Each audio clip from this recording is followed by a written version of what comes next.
മാത്രമേ ഞങ്ങൾക്ക് പറയാനുള്ളൂ. ഇന്ന് മുജാഹിദും ജമാഅത്തെ ഇസ്ലാമിയും മറ്റവരും എല്ലാം കൂടി ഒന്നാമതുപോലെ എല്ലാ കുറുക്കനും നായിയും പന്നിയും ഇതൊക്കെ ഒന്നായാണ്. ഞങ്ങൾക്ക് എന്താണ് സുന്നത്തുകൾ ജമാഅത്തിൽ ഇവിടെ നിലനിൽക്കും. അതിനെ ഇവിടെ നയിക്കാൻ ഈ ലോകത്തിലുള്ള ശക്തിക്കും സാധ്യമല്ല. അന്ന് സുന്നത്തുകൾ ജമാഅത്തിന്റെ കക്ഷി യഥാർത്ഥ ഇസ്ലാമിന്റെ കക്ഷിയാണ്. അത് നബി സല്ലല്ലാഹു അലൈഹി വസല്ലം തങ്ങൾ പ്രസ്താവിച്ചിട്ടുള്ളതും ആണ്. ആ കക്ഷി ഇസ്ലാം നിലനിൽക്കണമെങ്കിൽ അഹ്ലുസുന്നത്ത് വൽ ജമാഅത്തിന്റെ കക്ഷി ഇവിടെ നിലനിൽക്കുക തന്നെ ചെയ്യും. ഞങ്ങളുടെ നേതാക്കൾ ബഹുമാനപ്പെട്ട മഹാന്മാരായ ഔലിയാക്കളാണ്, ആരിഫീങ്ങളാണ്, റബ്ബുൽ ഇസ്സത്തിന്റെ മഹ്ബൂബീങ്ങളാണ്, മുഖറബീങ്ങളാണ്. ബഹുമാനപ്പെട്ട ഖുതുബുൽ അഖ്വാബ് അബ്ദുൽ ഖാദിർ ജിലാനി, ബഹുമാനപ്പെട്ട സയ്യിദുൽ അഹ്മദുൽ കബീർ ദിഹായി തഖർ, ബഹുമാനപ്പെട്ട ഖുജാ മുഈനുദ്ദീൻ ചിശ്തി തങ്ങൾ ഇതുപോലെയുള്ള ആരിഫീങ്ങളാണ്, റബ്ബുൽ ഇസ്സത്തിന്റെ മഹ്ബൂബീങ്ങളാണ്. അവരെ പിന്തുടർന്നിട്ടുള്ള കക്ഷികളും ആണ്. അവരുടെ സ്ഥിതി എന്താണ്?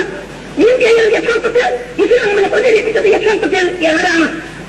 ഇന്ത്യയിൽ ഇസ്ലാമിന്റെ ഒരു ശാശ്വതമായ ഒരു നിലനിൽപ്പ് ഈ ഇന്ത്യയിൽ, ഇന്ത്യ രാജ്യത്തിൽ ഉണ്ടാക്കി തീർത്തത് ആരാണ്? ഔലിയാക്കളല്ലാതെ മറ്റാരുമല്ല. മഹാന്മാരായ ഔലിയാക്കളാണ്, ആരിഫീങ്ങൾ ആണ്. അവരെ കൊണ്ടല്ലാതെ സാധ്യവും അല്ല. ഞാൻ ആ സംഗതി ഇവിടെ കൂടുതൽ വിശദീകരിക്കുന്നില്ല. ഇനിയും ഇവിടെ നമ്മുടെ മാന്യ അതിഥികൾ പലരും ഇവിടെ സംസാരിക്കാൻ ഉണ്ട്. നിങ്ങൾ വളരെ ക്ഷമയോടുകൂടി കേൾക്കണം എന്നും നിഷ്പക്ഷ ബുദ്ധിയോടുകൂടി സംഗതികൾ വീക്ഷിക്കണമെന്നും ചിന്തിക്കണമെന്നും മാത്രമേ ഞങ്ങൾക്ക് നിങ്ങളോട് ആഹ്വാനം ചെയ്യാൻ ഉള്ളൂ. അല്ലാഹു സുബ്ഹാനഹു വ തആല ബഹുമാനപ്പെട്ട ഔലിയാക്കൾ, ആരിഫീകൾ, മഹാന്മാരായ അയിമ്മത്തുൽ മുജ്തഹിദീകൾ, അവരുടെ താബീകൾ, അവരുടെ കൂട്ടത്തിൽ അണിതെറ്റാതെ കണ്ട് റബ്ബുൽ ഇസ്സത്ത് അവന്റെ മഹ്ബൂബിനെ കൊണ്ട് നമ്മൾ ഓരോരുത്തരെയും നിലനിർത്തി തരട്ടെ.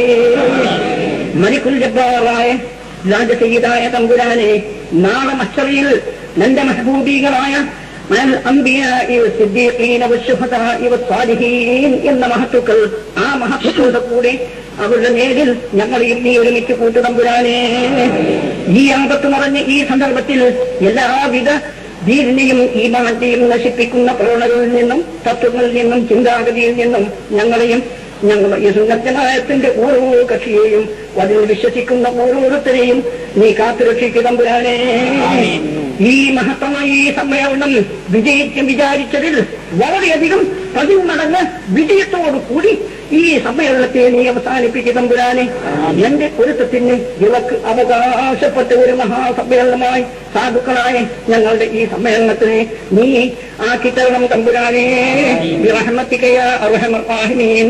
ഇത്രയും സംസാരിച്ചുകൊണ്ട് അല്ലാഹു സുബ്ഹാനഹു വ തആലയുടെ പരിശുദ്ധ നാമത്തിൽ